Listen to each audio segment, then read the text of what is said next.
Hey guys, welcome to today's video where I'm going to show you my favorite way to rig a Senko.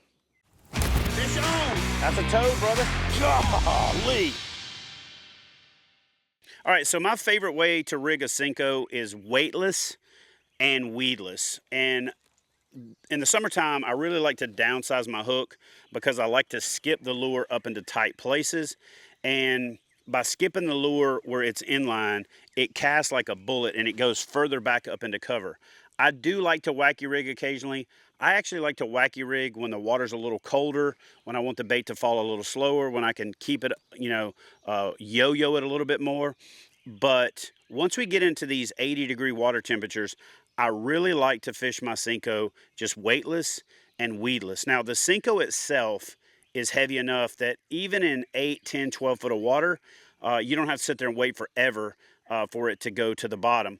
Now, I cut this leader down so I could show you for demonstration purposes, but I really like to have a leader to braid connection where I got a little strike indicator. Normally, it's a little bit longer than that, but I wanted you to be able to see that little tuft right there because that's going to act like a strike indicator. So I throw my lure out. As soon as it hits the water, I raise my rod tip, let out a little line, and then lay that knot on the water. Now what I'm doing is I'm out of contact with the Senko. I'm letting the Senko action do what it does. You can overfish a Senko, but you can't really underfish it. And then I'm looking at that knot with my polarized glasses, and especially if it's out in the sun, you'll see that before you'll feel it, even with the most sensitive rod out there, even like this Loomis NRX. You're going to always be able to see that line moving before you'll feel it in most cases, especially with bigger fish. A lot of little fish will come up and peck at it and you'll see the line moving, but a lot of times big fish will just suck it in. Sometimes they'll just sit there and hold it and then they'll slowly start to move off. So I'm a big fan of that braid to leader connection. I like that braid, so I've got a better hook set, and I don't like to let them keep it forever because I try to avoid gut hooking the fish. But let's get into how to rig this bait. This is really a super simple, easy way to rig it, but for whatever reason, I don't know why more people don't fish a Senko this way. A lot of people Texas rig them and wacky rig them, and very few people fish it this way. So what I start off with is one of these grip pin hooks from Mustad, and the reason that I like that hook is I can go into the nose and you're just going to go just deep enough that you hit that transition point on the hook, and then you want to come straight out at a 90-degree angle. Now you want to wet your hook so that you don't tear the Senko up as it's going over that little keeper, and the grip pin actually serves as a keeper to keep that bait in place. Now the trick here is let the bait hang and then pinch your fingers on where the hook would naturally go, and then bend the bait at a 90-degree angle and go straight in between your fingers. And when you put that 90-degree entrance into it instead of at an angle, then when you get ready to rig it, it's going to hang perfectly straight, and you're just going to barely skin it or expose that hook just like that. And guys, this is going to cast like a bullet. It's going to sink really well.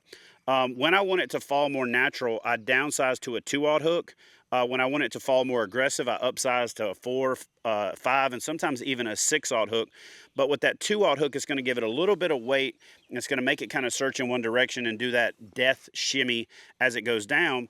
But even with the little bit of weight of the hook, the resistance of the line going through the water as well, especially if you're holding your rod tip up, is going to make that bait just fall really straight.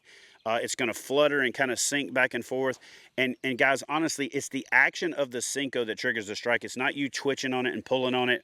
And so by and large, the way I like to fish my Senko, especially when I'm casting it rigged weedless and weightless, is I like to fish it on a casting rod, and I like to fish it on a higher gear ratio reel. This is an 8-to-1 Chronarch from Shimano, and the big reason that I like to do that is I'm going to demonstrate right here. I like to make a cast. As soon as the lure hits the water, I raise my rod tip and let a rod's worth of line just run off.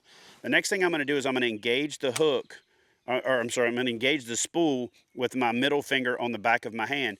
Now what I can do, especially if I'm trying to paddle, if I'm in shallow water and I don't want to spook fish, by running my motor, or if I just want to make little small positioning adjustments, I can fish this one-handed. And I highly recommend that you learn how to do this with your bait caster, because if you're fishing it with your hand on the reel, you're invariably going to overfish it. So I like to let it fall. When it hits the bottom, I like to let it sit there and easily count off a 10 count. Sometimes I'll let it set for a minute or more.